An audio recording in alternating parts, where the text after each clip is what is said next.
बच्चों, अब हम एक नई सीरीज लेके आए हैं आपके सामने, कक्षा 12 गणित के अनसॉल्व्ड प्रश्नों के हल।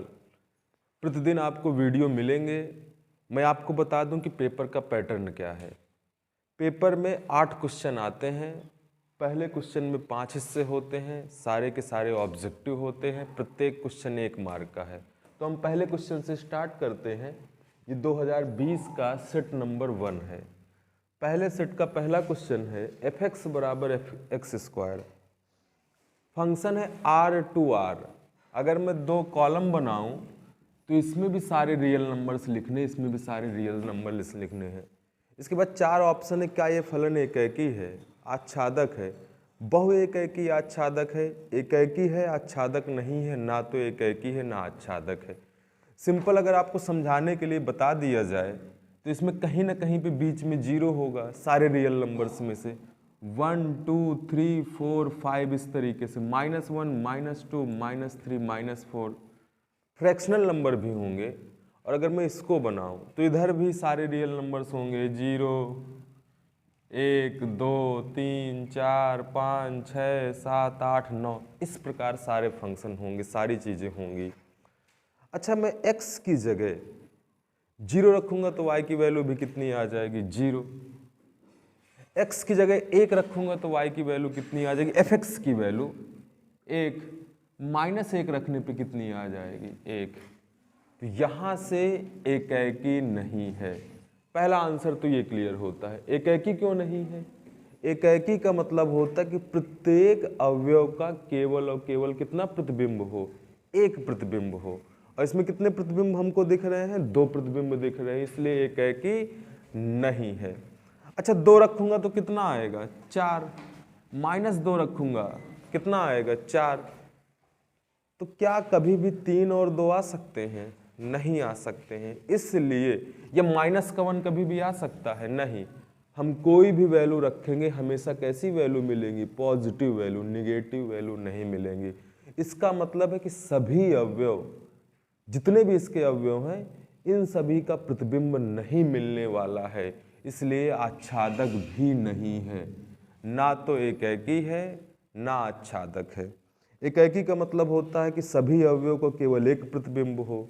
यहाँ पर -2 का भी 4 है, 2 का भी 4 है, इसलिए एकैकी नहीं है। आच्छादक का मतलब होता है कि इसके सभी अवयव का प्रतिबिंब हो, पर ऐसा नहीं हो रहा है, इसलिए ना तो एकैकी है ना तो आच्छादक है। पहले का खा। दूसरा क्वेश्चन में लिखे दे रहा हूं, cos थीटा sin थीटा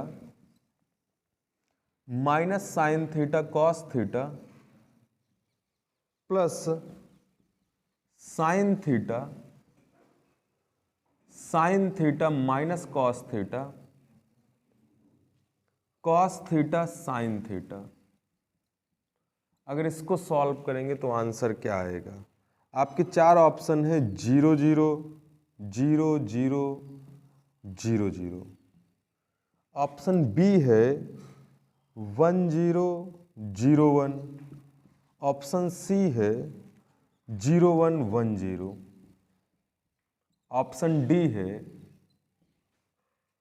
इनमें से कोई नहीं। देखिए, 1 नंबर का क्वेश्चन है, आपको 1 मिनट से ज़्यादा लेना भी नहीं है ना। क्वेश्चन नंबर सेकंड की हम बात करें कि खा क्वेश्चन ये बोल रहा है कि इसमें से कौन सा ऑप्शन करेक्ट होगा, ये वाला, ये वाला, ये वाला, ये वाला। जब एग्ज़ाम में हम पेपर करते हैं तो सिर्फ और सिर्फ आंसर लिखते हैं, इन क्वेश्चंस को सॉल्व करने की ज़रूरत नहीं है। तो बेटा कौन सा आंसर है? पहला, दूसरा, तीसरा, चौथा? दूसरा। अच्छा, चेक कर ले। देखिए, cos थीटा का किससे किससे मल्टीप्लाई होगा, इससे भी और इससे भी। ये क्या बन जाएगा, cos² theta minus sin theta into cos theta. cos theta का इससे भी मल्टीप्लाई होगा। ये आव्यूह का नियम होता है कि सभी पदों का आपस में मल्टीप्लाई हो जाएगा। अच्छा, इसका इससे भी मल्टीप्लाई होगा तो ये क्या बन जाएगा, cos² थीटा प्लस, रफ में तेजी से काम किए जाते हैं, sin थीटा का इससे मल्टीप्लाई होगा तो क्या आ जाएगा, sin² थीटा सभी पदों में। साइन थीटा का कॉस थीटा से होगा, sign theta into cos theta. Sine theta का माइनस कॉस थीटा से होगा, minus sign theta into cos theta. Sine theta का साइन थीटा से होगा। ये क्वेश्चन है, ये विकल्प है। अच्छा, अब जोड़ते कैसे हैं आप व्यू को? पहला पद पहले से, दूसरा पद दूसरे से, तीसरा तीसरे से, चौथा चौथे से। अगर सभी को जोड़ना स्टार्ट करूं तो cos square theta plus sign square theta, एक ये माइनस का है, ये प्लस का है, जुड़ेगा तो कितना हो जाएगा? 0। ये प्लस का है, ये किसका है? माइनस का है, 0। ये प्लस का है, ये भी प्लस का है, sine square theta plus cos square theta, 1। और ये कौन सा विकल्प करेक्ट है? Option B. तो इस क्वेश्चन का आंसर होगा ऑप्शन नंबर बी। चलिए अब अगला क्वेश्चन करते हैं, पहले का गा। आंसर एकदम आसान ही होगा क्योंकि छोटे छोटे क्वेश्चन है, एक एक नंबर वाले क्वेश्चन हैं, ये तो हवा में ही हो जाने चाहिए। बोल रहा है इसका समाकलन करेंगे तो क्या आएगा? 4 ऑप्शन लिख दूं मैं, ए बी सी डी। इसका पहला विकल्प है sine x plus cos x plus C. दूसरा विकल्प है आपका sine x minus cos x plus C. आपको क्वेश्चन देखते ही आंसर पता चल जाना चाहिए, cos x minus sine x plus C. और ऑप्शन डी है minus sine x minus cos x plus C. बच्चों कौन सा विकल्प सही लग रहा है? पहला कि दूसरा कि तीसरा कि चौथा? इसका सीधा सीधा आंसर आप लोग बताइए, मैं तो हल कर दूंगा। चलिए, तो अब इसमें रूट से बाहर कैसे निकल सकते? 1 की जगह क्या लिखा जा सकता है? Sine square theta plus cos square theta. और साइन 2 थीटा का सूत्र 2 sine theta into cos theta. अच्छा, ये किसका सूत्र है लिखा है? a प्लस बी का whole square, A square plus B square plus 2ab। किसका होल स्क्वायर है? Sine x plus cos x का होल स्क्वायर। रूट से क्या बाहर आ जाएगा? Sine x plus cos x. बच्चों इसका समाकलन आप लोग जानते हैं, साइन एक्स का minus cos x, cos x का प्लस साइन एक्स प्लस सी। कौन सा ऑप्शन इसमें करेक्ट दिख रहा है? पहला, दूसरा, तीसरा, चौथा? दूसरा वाला, minus cos x plus sine x plus C. तो इसका ऑप्शन नंबर बी करेक्ट है। ऑप्शन नंबर बी इसका करेक्ट है। बच्चों हमारे सामने पहले का घा D square Y upon D x square, इसकी घात है। अच्छा देखिए, 2 चीजें पढ़ाई गई हैं, कोटि घात। कोटि उसे कहते हैं अधिकतम अवकलज को, कितनी बार अवकलन हुआ है। और घात किसे कहते हैं? उसकी घात को, कि जिसका अधिकतम अवकलन है उसकी घात कितनी है। तो इसमें अधिकतम अवकलन कितनी बार है? 2 बार। नहीं, ये d Y by d x का मतलब 1 बार अवकलन है। और इसका कितनी बार अवकलन है? 2 बार।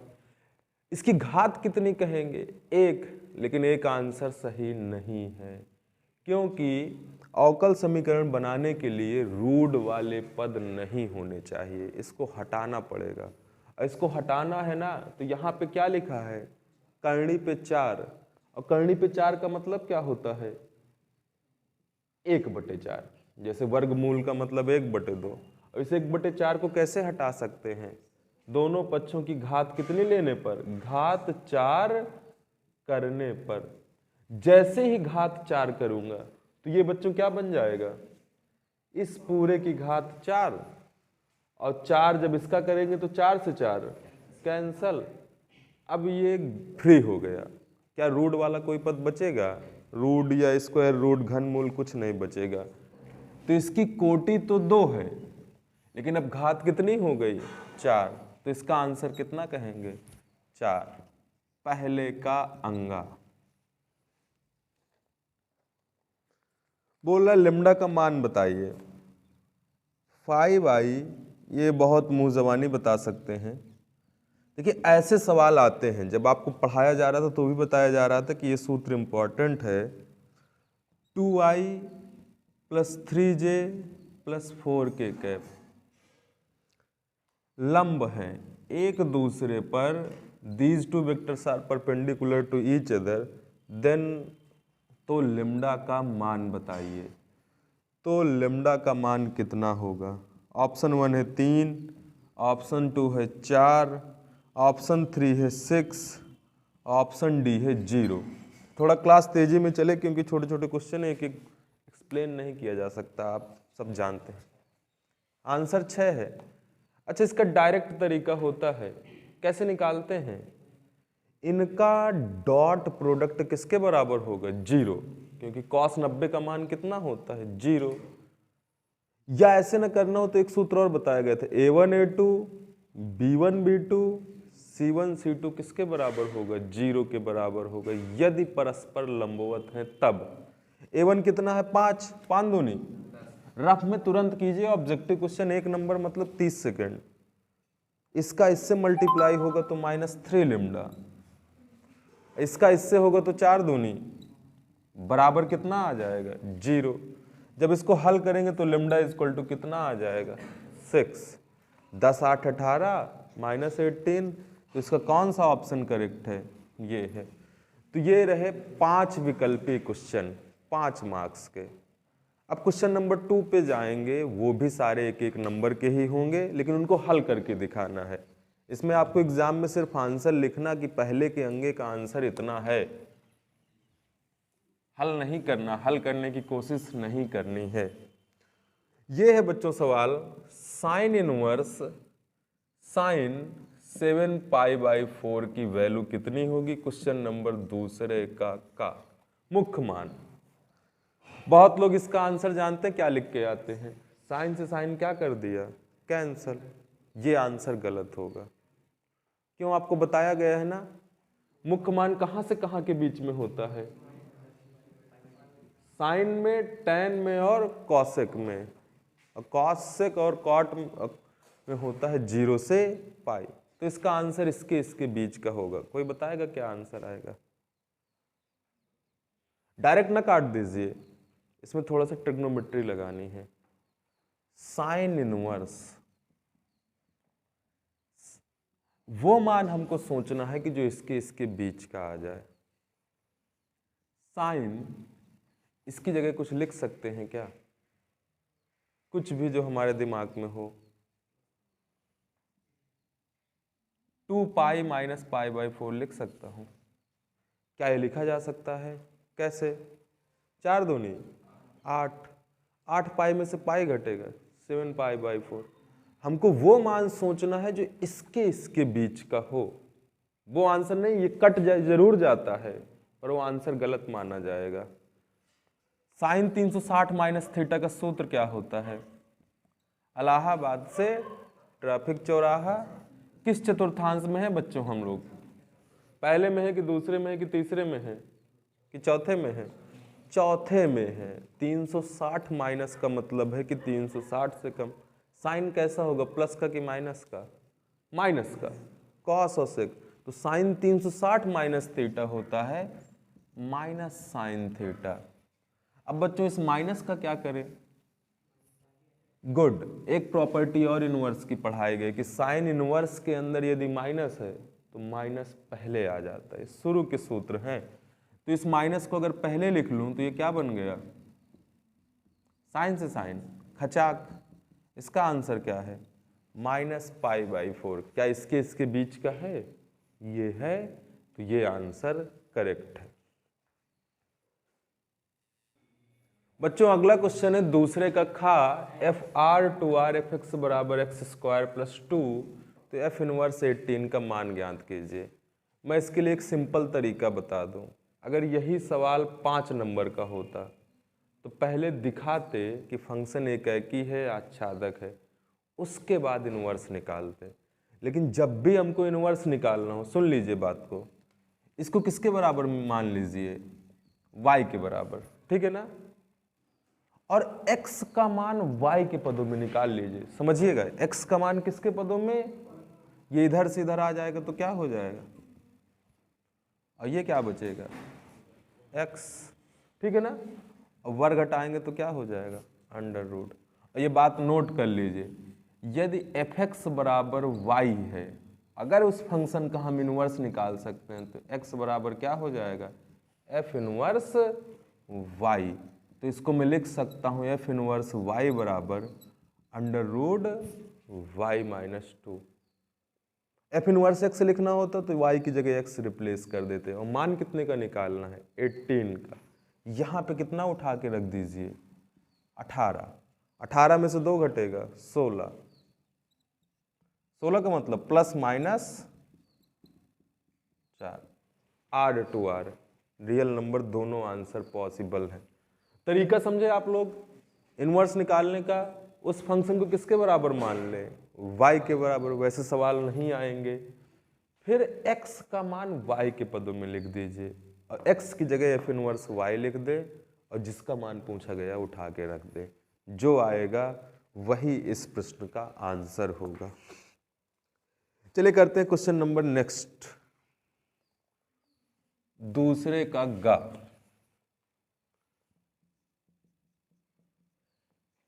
मुंह जबानी होने वाला सवाल है। पी ए बराबर 0.4, अभी अभी प्रोबेबिलिटी पढ़ी थी। पी बी बराबर 0.8। अच्छा, इस सेट में सारे अच्छे सवाल दिए, एक एक नंबर में भी 2-2 नंबर वाले सवाल लग रहे हैं। तो पी ए यूनियन बी बताइए, तो पी ए यूनियन बी बताइए। 3 घंटे आपको लगते हैं तो पूरा वीडियो 3 दिन बनेगा, पूरा पेपर एक पेपर। चलिए इसका आंसर निकालोगे, ये इसके बराबर, ये इसके बराबर, ये इसके बराबर, तो क्या कोई पी ए यूनियन बी बताएगा? हल करें, हल करते हैं। अच्छा, पी ए यूनियन बी का सूत्र क्या होता है? P A plus P B minus P A intersection B, ये फॉर्मूला होता है। P A plus P B minus P intersection B. तो पी ए तो हमको पता है, पी बी भी पता है, क्या ये पता है? ये जानकारी किस लिए दी गई होगी कि इसको हम लोग निकाल सकें। बच्चों हल देखिएगा, पी बी बाई ए की जगह मैं क्या लिख सकता हूं, फॉर्मूला याद है? P A intersection B upon P A, जो नीचे होता है उसको नीचे, ऊपर इंटरसेक्शन। इसकी जगह कितना रख सकते हैं 0 पॉइंट, इसकी जगह कितना रख सकते हैं नहीं पता। पी ए की जगह कितना रख सकता हूं 0.4। बच्चों ये नीचे से उड़ के कहाँ चला जाएगा ऊपर। 6 चौको पी ए इंटरसेक्शन बी कितना आ जाएगा 0 पॉइंट, ये वैल्यू कहाँ पे उठा के रख दें यहाँ पर। पी ए की जगह हमने कितना रखा 0.4, पी बी की जगह हमने कितना रखा 0.8, पी इंटरसेक्शन बी की जगह कितना रख देंगे 0.24। क्या हल करके कोई बताएगा कितना आ जाएगा? करेक्ट है 0.96 इसका आंसर है।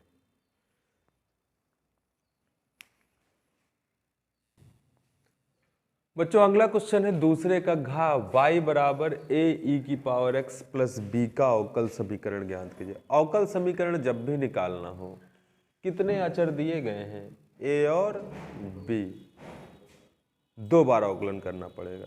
और कितने अचर हैं, क्योंकि 2 ठो हैं, और दोनों का क्या करना पड़ेगा विलोप। अवकल समीकरण a और b से स्वतंत्र। तो y का क्या आ जाएगा dy बाई dx। एक बार, 2 बार अवकलन करना, पहले एक बार करिए। Differentiating with respect to x, dy by dx कितना आ जाएगा a e की पावर x, b का कितना हो जाएगा 0, a का होगा नहीं, e की पावर x का e की पावर x, b का 0। पुनः again differentiating with respect to x, एक बार से काम नहीं, 2 हैं। Differentiating with respect to x, पुनः x के सापेक्ष अवकलन करने पर। dy बाई डी एक्स का अवकलन क्या होता है बच्चों? D square Y upon D x square. अच्छा, a का अवकलन a e की पावर x का, क्या ये इतना आ जाएगा? सेम चीज नहीं आ गई? तो क्या हम a से स्वतंत्र हुए हैं? नहीं। लेकिन अगर मैं इसको समीकरण 1 मान लूं, हाँ 2 - 1 कर दे, वेरी गुड। या इसका मान ये क्या रखा जा सकता है? रखा जा सकता है कि नहीं रखा जा सकता? समीकरण 1 से इसमें मान रखने पर जैसे ही आप मान रखोगे तो आंसर है। Putting value from equation first, D square Y upon D x square बराबर D Y by, this is the answer. और एक लाइन लिखना चाहें तो क्या लिख सकते थे? इसको इधर से कहाँ ले आते? इस साइड, बराबर में क्या लिख देते? 0। वही इस प्रश्न का आंसर होता। चलिए अब नेक्स्ट क्वेश्चन पे आते हैं। दूसरे का अंगा, दिखाइए कि x बराबर 0 पर सतत नहीं है। ये सवाल किसका है? लिमिट एंड कॉन्टिन्यूटी का। अगला क्वेश्चन है कॉन्टिन्यूटी का, एक ही नंबर का क्वेश्चन है। एक्चुअली ये डिजर्व करता है 2 नंबर 3 नंबर, लेकिन एक ही नंबर में पूछा गया है, तो आप एक ही नंबर जैसे जल्दबाजी में कर सकते हैं।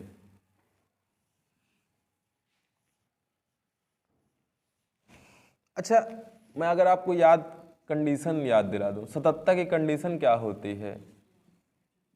एफ ए बराबर L H L equal to R H L, कि जिस पे सततता पूछी जाए वो वैल्यू रख दो। इस सवाल के लिए क्या हो जाएगा? F0 किसके बराबर आ जाए? लेफ्ट हैंड लिमिट और राइट हैंड लिमिट, तीनों बराबर हैं तो फंक्शन को हम क्या कहते हैं? सतत। बच्चों हल, ये कंडीशन होती है। F0 किसके बराबर होगा इस सवाल में? 1 के। x बराबर 0 पे कितना मान है? 1। अच्छा, अब क्या निकालने को बची? Left hand limit. और बच्चों लेफ्ट हैंड लिमिट निकालने का तरीका जानते हैं? x की जगह क्या रखना होता है? 0 माइनस h। 0 माइनस h का अगर 2 होता सवाल में x बराबर 2 पे, तो 2 माइनस h, 0 माइनस h। लेकिन असली बात ये बताइए किस फंक्शन में रखेंगे? यहां पे रखेंगे कि यहां पे रखेंगे? ऊपर वाले में। ऊपर वाले में क्यों रखेंगे? क्योंकि x 0 है तो ये फंक्शन है, x 0 नहीं है, 0 माइनस h का मतलब 0 से थोड़ा कम, तो ये वाला फंक्शन यूज करना है। और तरीका क्या लिख देते हैं? लिमिट, अब h टेंडिंग टू 0, याद है ना? Limit h tending to 0। इस फंक्शन में x की जगह कितना रख दीजिए? 0 माइनस, अच्छा वैल्यू रखेंगे तो कितना आ जाएगा? h की जगह कितना उठा दें? 0, 0 का स्क्वायर 0, 0 धन 3, 3। क्या ये बराबर है? राइट हैंड लिमिट निकालने की जरूरत नहीं है। अगर बराबर नहीं है तो इसका मतलब क्या है? The given function is discontinuous at x equal to 0। x बराबर 0 पर फलन सतत नहीं है। आसान है सवाल, बहुत आसान है। अब एक एक नंबर वाले भी कठिन नहीं लगने चाहिए ना, ये भी लगेगा तो फिर आगे कैसे जाओगे? बच्चों अब हम करेंगे क्वेश्चन नंबर तीसरे क्वेश्चन में आपके पास 4 क्वेश्चन होंगे और प्रत्येक क्वेश्चन 2 मार्क्स का होगा और थोड़े से ठीक ठाक सवाल मिलेंगे। इसी क्रम में पहला सवाल है कॉट इनवर्स इतना प्लस इतना बटे x, तो dy बाई डी एक्स ज्ञात करें। देखिए जब भी ऐसा सवाल हो एक तरीका आप डायरेक्ट कर दो। पहले किसका अवकलन करेंगे? कॉट इनवर्स x का, फिर इसके अंदर जो निहित है इसमें क्या लगता? अंश बटे हर। लेकिन कुछ बातें और बताई गई हैं। रूट दिख जाए ना तो ये सोचिए ऐसा क्या माने कि रूट से बाहर निकल आए। अच्छा अगर x की जगह tan मान लो तो 1 + tan² theta sec square theta, कुछ मान के करते हैं। एक पूरा का पूरा चैप्टर है एनसीईआरटी में जिसमें सिर्फ इन्वर्स फंक्शन वाले हैं और आपको पूरा नोट लिखाया गया होगा कि ऐसा हो तो ये मानिए, ऐसा हो तो ये मानिए, ऐसा हो तो अगर यहाँ पे माइनस लगा होता तो साइन कॉस मानते, कुछ और लिखा होता तो फिर टेन कॉट मानते। तो माना मतलब अवकलन अब बाद में करेंगे, ये सवाल पहले किसका हो गया, इनवर्स ट्रिग्नोमेट्रिक फंक्शन का। x की जगह बच्चों tan थीटा मान लिया तो थीटा बराबर क्या हो जाएगा, tan इनवर्स हो जाएगा कि नहीं हो जाएगा, हो जाएगा। लेकिन फिलहाल x की जगह क्या रख दीजिए, tan theta, 1 + tan square theta, sec square theta, sec square theta से क्या बाहर आ जाएगा, sec थीटा, गुड, प्लस 1 की जगह क्या रख दिया, tan थीटा। मुझे लग रहा है कॉट मान लूँ क्या, चलिए अब जो मान लिया वो मान लिया। अब क्या किया जा सकता है, x की जगह क्या रख देंगे, tan थीटा। कॉट मानने में थोड़ा सा जल्दी हो जाता, कॉट इनवर्स, आंसर पे कोई फर्क नहीं पड़ेगा। सेक को क्या लिख सकते हैं, 1/cos, इसको क्या लिख सकते हैं, साइन बटे, ओ सॉरी, इसीलिए तो मैं सोच रहा था, इसी से x की जगह tan थीटा रखेंगे, 1 + tan square theta, sec square theta, 1 की जगह थोड़े रखना है। सेक को क्या लिख सकते हैं, 1/cos + 1, इसकी जगह क्या लिख सकते हैं, sin/cos। इनका क्या लिया जा सकता है, LCM। क्या इधर मैं हल कर दूं, y बराबर cot इनवर्स, बच्चों एलसीएम लेने के बाद क्या आ जाएगा, 1 + cos थीटा बटे साइन थीटा, क्योंकि नीचे से नीचे वाला क्या हो जाएगा, खचाक कैंसल, पहले लासा पलेंगे फिर काटेंगे। अब शायद आपको रट गया होगा कक्षा 12 की गणित में कि 1 के साथ जब भी cos देखो तो cos 2 थीटा वाला सूत्र खोल दीजिए, वो सूत्र खोलिए जिससे 1 कैंसल हो जाए। तो सूत्र क्या होता है,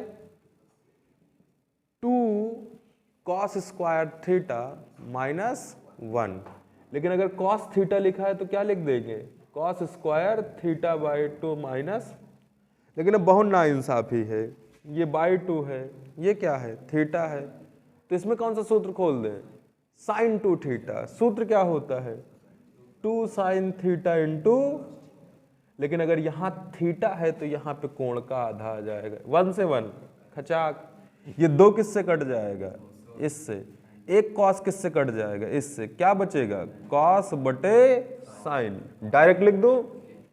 अरे भाई जब करोगे तो यही आएगा, cot थीटा बाई 2। अच्छा एक रूल होता है, दोनों सेम दिख जाए तो कैंसल मार दीजिए, y बराबर कितना आ गया, और थीटा की जगह कितना रख सकते हैं, tan इनवर्स x/2, y बराबर tan इनवर्स x/2। अब क्या करना पड़ेगा, अभी तो dy/dx निकालना है ना, differentiating with respect to x, y का अवकलन dy/dx, 1/2 का अवकलन होने नहीं है, tan इनवर्स x का 1/1 प्लस, फिर किसका होगा, x का, x का x के सापेक्ष, दिस इज द आंसर। ये रहे आपके 2 नंबर।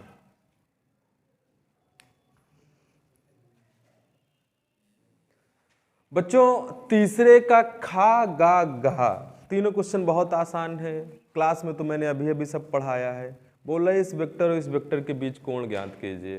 देखिए आपको सूत्र शायद बताया गया होगा, इसको क्या मान लें, वेक्टर ई, इसको क्या मान लें बच्चों, वेक्टर बी। कोण निकालने का कोई सूत्र जानते हो, नहीं भी जानते हैं तो भैया क्या निकाल लीजिए, ए डॉट, सूत्र क्या होता है, mod A mod B cos theta. Cos theta बराबर क्या आ जाएगा, गुणे से कहाँ आ जाएगा बच्चों, बटे में नहीं आ जाएगा। तो सूत्र नहीं भी याद है तो हमको सूत्र बनाना आना चाहिए। ए डॉट बी का मतलब क्या है, इसका इससे मल्टीप्लाई, मल्टीप्लाई कैसे होता है, आई का आई से 3 दूनी 6, जे का जे से 3 कन्नम -3, 2 4 जा 8, 2 4 को 8। मॉड ए का मतलब क्या है? मॉड ए का मतलब क्या है? इसके गुणांक का वर्ग, इसके गुणांक का वर्ग, इसके गुणांक का वर्ग, 3 2 का वर्ग 4, -1 का वर्ग 1। फिजिक्स में भी आपने पढ़ा है मॉड निकालना। 2 का वर्ग 4। मॉड बी का मतलब क्या है बच्चों? 3 का वर्ग 9, 3 का वर्ग 9, 4 का वर्ग 16, 9 9 9 प्लस 16। और आगे लिखे ऊपर क्या बचेगा? 8 से 14, 14 में से 3 घटेगा 11, 4 4 1 8 1 9 से क्या बाहर आ जाएगा? 3, 9 9 18 16 34। क्या यही आंसर लिख के चले आओगे? नहीं, ये क्या निकला है? Cos theta. तो थीटा क्या हो जाएगा? गुड भैया, कॉस इनवर्स बड़ी सॉरी 34 34 34 34 34। 9 से 3 बाहर आया, 9 से 3 बाहर आया और 9 9 18 16 34। तो इसका आंसर है cos inverse 11/। This is the answer of question. क्या तीसरे का गा करके आप दिखाएंगे? तीसरे का गा आप करके दिखाएंगे? छोड़ दे क्या? क्या बनाना है इसमें? ग्राफ। 2 दिन हम क्या पढ़ रहे थे पिछले कुछ दिन? यही, पहले इसका फिर इसका, इनमें तो कुछ है नहीं, प्रथम चतुर्थांश है, और फिर जेड। इस सवाल को आपके प्रैक्टिस के लिए छोड़ देता हूं। कक्षा 11 का बच्चा भी कर सकता है, कक्षा 10 वाला भी कर सकता है, अगर थोड़ा बहुत नहीं कर सकता, लेकिन मैं लड़कों को पढ़ा देता हूँ ना कक्षा 10 में थोड़ा सा, कि ऐसा हो क्षेत्र हो तो ऊपर नीचे। तीसरे का घा, ओके, पी का मान याद करें यदि परस्पर लंबवत है। तो इस क्वेश्चन को आपके लिए छोड़ा गया है, कुछ होमवर्क आपके लिए। यदि परस्पर लंबवत है, इफ दीज टू, जो भी है कार्तीय समीकरण, कार्टीशियन इक्वेशन परस्पर लंबवत हैं, तो P का मान बताओ।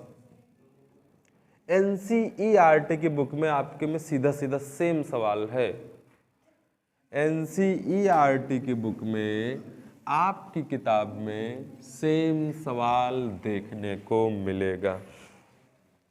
लेकिन अच्छा ये बताइए, परस्पर लंबवत है तो कौन सी कंडीशन होती है? A1 A2 B1 B2 C1 C2 किसके बराबर होगा? 0। इसको क्या माना जाता है? A1। इसको क्या माना जाता है? A2। इसको क्या माना जाता है? B1। इसको क्या माना जाता है? B2। इसको क्या माना जाता है? C1। इसको C2। जब आप चैप्टर पढ़े होंगे तो समझ गए होंगे। लेकिन क्या अभी इसको A1 लिख सकता हूं? नहीं, कहानी अभी उल्टा है। उसका बेसिक तरीका क्या होता है? ऊपर क्या लिखा होना चाहिए? x minus x1। क्या वो लिखा है? उल्टा लिखा है ना। x माइनस x1 कैसे कर सकते हैं? माइनस क्या कर लें बच्चों? कॉमन। तो क्या बन जाएगा? क्या ये बात सही लिखी है? माइनस कॉमन लेके ऊपर न लगा के नीचे भी तो लगा सकता हूं। तो हमारा A1 क्या हो गया? -3। बेटा B1 क्या होगा? ये 7 गड़बड़ दे रहा है, 7 क्या ले लेंगे? कॉमन। बचेगा क्या? y minus 2। और 7 को वहां ना लिखिए, standard form x minus x1 y minus y1। ये 7 यहाँ की बजाय ऊपर से नीचे आएगा तो ये नीचे से ऊपर जाएगा, तो फिर वही हो जाएगा। A1 मिल गया, B1 मिल गया, C1 में कुछ भी नहीं सोचना है क्योंकि साफ साफ उसी फॉर्म का लिखा है। तो A1 B1 एंड C1। इसी प्रकार A2 B2 C2। क्या ये सही बात है? बहुत गलत बात है। 7 कॉमन लेंगे तो क्या आएगा? 1 माइनस एक्स। क्या 1 माइनस एक्स होना चाहिए? नहीं, x पहले 1 बाद में। क्या -7 कॉमन ले लूं? हाँ, -7x प्लस 7 वही 3p। लेकिन ये भी गलत है, ये -7 कहाँ ला सकते हैं? इस माइनस को यहाँ लगाओ, ये फिर वही बात हो जाएगी। एकदम स्टैंडर्ड फॉर्म होना चाहिए, ना इसमें किसी चीज का मल्टीप्लाई हो, ना ये निगेटिव हो पॉजिटिव हो। y-5 इसमें कुछ नहीं है, सही है भैया, ये गलत है।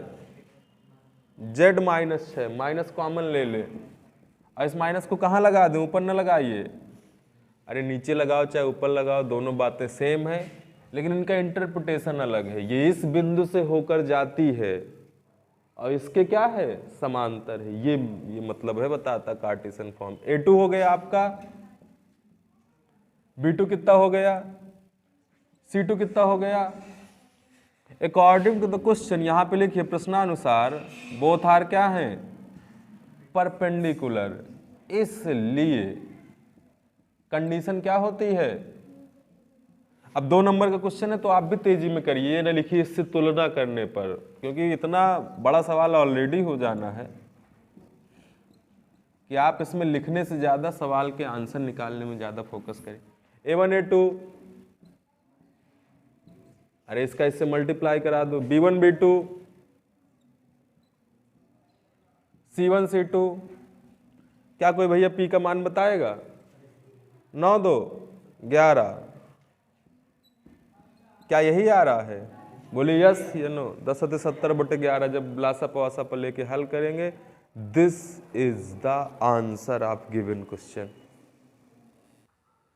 बच्चों अब हम चौथे क्वेश्चन करेंगे, चौथे का। इस क्वेश्चन में 4 पार्ट हैं, प्रत्येक क्वेश्चन 2 मार्क्स का है। आपके सामने पहला क्वेश्चन है। 40% विद्यार्थी गणित पढ़ते हैं, कोई बताएगा गणित पढ़ने की प्रायिकता कितनी है। 40 बटे प्रायिकता वाले में साफ साफ बताया गया है। अच्छा 20% जीव विज्ञान पढ़ते हैं, इसको मैं किससे लिख दूं, बायोलॉजी। कितना है 20%, तो प्रायिकता क्या लिख देंगे, 20/100। आपको सवाल थोड़े लिखना है, छोटा सवाल ही है। 10% दोनों पढ़ते हैं, इसका मतलब क्या है, मैथ इंटरसेक्शन बायो। इंटरसेक्शन का मतलब समझे ना, दोनों वाले। 10% का मतलब क्या है, 10/100। क्या कोई भैया आंसर बताएगा। सवाल नंबर पहला, सवाल नंबर दूसरा, गणित पढ़ने की प्रायिकता बताओ। कह दो वो तो हमें पता है सर जी, लेकिन जबकि वह जीव विज्ञान पढ़ता है। ऐसे सवालों को हम क्या कहते हैं, प्रतिबंध। और उसको लिखने का तरीका क्या है, M/B का मतलब क्या है बच्चों, गणित आने की प्रायिकता, लेकिन प्रतिबंध क्या है, जीव विज्ञान पढ़ता है, जीव विज्ञान पढ़ता है। अगर इसको हम निकालें तो सूत्र क्या निकल के आएगा, P M इंटरसेक्शन B बटे में क्या लगा देंगे, PB। M इंटरसेक्शन B की जगह कितना रख देंगे, 10/100। PB की जगह कितना रख देंगे, 20/100। अरे भाई समझ गए ना, सूत्र है प्रतिबंधित प्रायिकता। चैप्टर नंबर 1 में ऐसे सवाल थे। 10/20 कितना हो जाएगा, 0.5।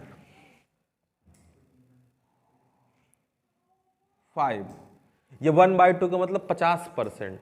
परसेंटेज में लिखना होता तो कैसे लिखते, 50%। अरे 50% का मतलब क्या है, 0.5 ही होता है, 1/2। परसेंटेज के फॉर्म में नहीं है। दूसरा क्या है बच्चों, B/M। समझे आप मेरा मतलब, B/M क्यों है, जीव विज्ञान पढ़ने की प्रायिकता बताइए जबकि ज्ञात है, तो क्या पढ़ता है, गणित। फॉर्मूला क्या लगेगा, बटे में क्या रख देना है। इसकी जगह बच्चों क्या रख सकते हैं, 10/100। और इसकी जगह बच्चों क्या रख सकता हूं, 1/4 लिख सकते हैं। इसमें क्या लिख सकते हैं, 1/2, 1/4 और 1/। बच्चों चौथे का खा आपके सामने सवाल है, इसका समाकलन कीजिए। ये ऊपर है, ये नीचे है, कोई करेगा, कोई बताएगा। Very good. जब भी ऐसा सवाल हो ना, एक सिंपल सा रूल है, इसको टी मान लो, सवाल खत्म। नीचे वाले का हमेशा बहुत इंपॉर्टेंट सवाल है, शायद जब मैं पढ़ाया हूँगा तो बताया हूँगा, ऐसा सवाल बहुत ज़्यादा आता है, इवन 5-5 नंबर में भी आता है। यही सवाल 2 नंबर का भी हो सकता है, ये 5 का हो सकता है, थोड़ा सा और हल्का सा घुमा देता। किताब में ये वाला सवाल है कुछ इस प्रकार, cos x बटे cos x माइनस अल्फा, तब भी हमने नीचे वाले को t माना था। इसमें कुछ इस प्रकार दिया है। अच्छा, समाकलन की खास बात है, जिसको t मानते हैं उसका क्या कर देते हैं, अवकलन। तो dx बराबर क्या हो जाएगा, dt। अब x प्लस की जगह क्या रख सकता हूं, लेकिन इसकी जगह क्या रखेंगे, ये तो गलत बात हो गई ना। x इसकी जगह क्या रखेंगे, अरे यार x का मान कितना आ जाएगा, कहां पे उठा के रख दीजिए। जब कहीं पे t मान लेना तो पूरा का पूरा फंक्शन किस में हो जाना चाहिए, t में, और dx की जगह कितना रख दूंगा, dt। जिसको t मानते हैं उसको बढ़िया से ब्रैकेट में बंद कर दीजिए, अच्छा लगे कि यहाँ आपको पता है, फिर इसके बाद हल करें। सूत्र कौन सा लगेगा, sign A minus B, sign A cos B, cos A sine B, बटे, क्या पूरे के बटे क्या अलग अलग लगा सकते हैं, हाँ लगा सकते ही हैं, तभी लगा दिया गया होगा, dt। साइन टी से साइन टी। अच्छा, क्या दो भिन्न भिन्न सवाल ना बन गए, ये क्या बन गया, चलिए एक लाइन और लिख दूं सही से, cos t बटे, अलग अलग लिख दीजिए, एक बार ऐसे लिख दें, cos t बटे sin t। बच्चों इसका आंसर आपको बताना है, इसका कितना होगा समाकलन cos 2a का, t cos 2a, good. cos 2a का समाकलन नहीं होगा, क्यों नहीं होगा, अचर है। अचर का मतलब ए बी सी डी, अवकलन समाकलन की गणित में ए से लेके एस तक हम अचर मानते हैं। जब तक सवाल का हिस्सा ना हो, लैंग्वेज वाले सवाल ना हो, तो A B C D F G H हम अचर मानते हैं। और वैसे सवाल का हिस्सा है, हम त्रिज्या ए मान लेंगे तो फिर ए अचर थोड़े रह जाएगा, आर मान लेंगे, लेकिन सवाल के बीच में। तो अगर इसको इस तरीके से लिख दें, इसका समाकलन बच्चों होगा नहीं, होगा सिर्फ किसका, 1 का। इसका, इसमें क्या इसका होगा, नहीं होगा, सिर्फ किसका होगा, cot t dt। इसका आंसर ये आपके सामने, ये यहां पे हल है। 1 का समाकलन t cos 2a, sin 2a का, sin 2a का होगा नहीं, अरे बाहर है भाई। cot t का समाकलन क्या होता है, cot t का समाकलन क्या होता है, log sin t plus c। Ultimately सूत्र आपको याद करने पड़ेंगे, सूत्र का कोई शॉर्टकट नहीं है, उसका कोई भी शॉर्टकट नहीं है। और अंत में क्या जोड़ दीजिए जब सारा काम खत्म हो जाए। लेकिन क्या ये आंसर सही है, अभी एक लाइन और बची है, किसका मान रख दें, t की जगह क्या लिख सकते हैं, x plus A cos 2a minus sine 2a log sine x plus A plus C. ये है इस प्रश्न का आंसर। चौथे में 2 सवाल और हैं, आइए करते हैं नेक्स्ट क्वेश्चन। तो बच्चों अगला सवाल है, यदि किसी समांतर चतुर्भुज के विकर्ण ये हैं तो उस समांतर चतुर्भुज का क्षेत्रफल बताइए। मैं आपको बता दूं, समांतर चतुर्भुज के क्षेत्रफल का सूत्र ये होता है, अगर 2 भुजाएं दी गई हों, संलग्न भुजाएं, क्रमागत भुजाएं, तो vector A cross vector B का मापांक, मतलब वो निकाल के मापांक, और अगर विकर्ण दिए हों तो d1 क्रॉस d2 निकाल के उसका मापांक से किससे भाग दे देना है, 2 से। तो अगर इस सवाल को हल करना है तो आपको अल्टीमेटली क्या निकालना पड़ेगा, वेक्टर d1 क्रॉस, अच्छा क्रॉस प्रोडक्ट बेटा निकालते कैसे हैं, क्रॉस प्रोडक्ट निकालते कैसे हैं, बहुत सारे तरीके हैं, इसका इससे, इसका इससे, सबसे गुणा करा लो। ऐसे नहीं करना तो यहाँ पे क्या लिख दीजिए, आई जे के, याद है, फिर 3 2 -1, फिर 1 -3 2 d1 क्रॉस d2 कितना आएगा, किसी ने हल किया है? थोड़ा तेज से बोलिएगा। 2 i कैप। आंसर नहीं इसका, ये कितना आएगा? i cap -7 j cap 11 k cap -11 k cap. अब हमको समांतर चतुर्भुज का क्षेत्रफल निकालना है, तो सूत्र में रख दें 1/2 mod of vector d1 cross d2, और d1 क्रॉस d2 का मतलब है कि इसका मापांक निकाल लेना। मापांक का सूत्र है i कैप के गुणांक का वर्ग 1, 7 का वर्ग 49, ये तो निकल आया ना d1 क्रॉस d2। 11 ग्राम 121, 121 नहीं 49, 170 1, 171, और क्या लिख देंगे लास्ट में? वर्ग इकाई, क्योंकि क्षेत्रफल का मात्रक होता है वर्ग मीटर वर्ग, इसमें हमें कुछ नहीं पता, तो वर्ग इकाई। ये इस प्रश्न का सॉल्यूशन है। अब बात करते हैं चौथे के घा की। सवाल रोले की प्रमेय से रिलेटेड है, वो हमारे सिलेबस से हट चुका है, फिर भी मैं लिख देता हूँ, आप घर पे ट्राई करिएगा, और इसके आगे के प्रश्नों का सॉल्यूशन हम कल करेंगे, अगली वीडियो में करेंगे। तो मैं आपके प्रैक्टिस के लिए, अगर आपको रोले की प्रमेय पढ़ाई गई है तो ज़रूर करिए, वैसे एग्ज़ाम का हिस्सा नहीं है, पर कल हम इसी सवाल से स्टार्ट कर लेंगे। fx बराबर cos 2x,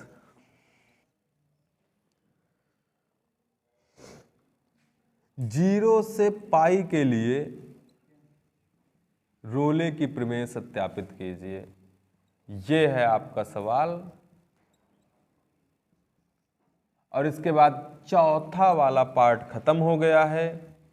पांचवें वाले पार्ट के लिए 5-5 नंबर और 8-8 नंबर के क्वेश्चन का सॉल्यूशन हम कल करेंगे। ये एक पूरी सीरीज है, लगातार आपको क्रम से वीडियो मिलते रहेंगे। तो मिलते हैं अगली क्लास में।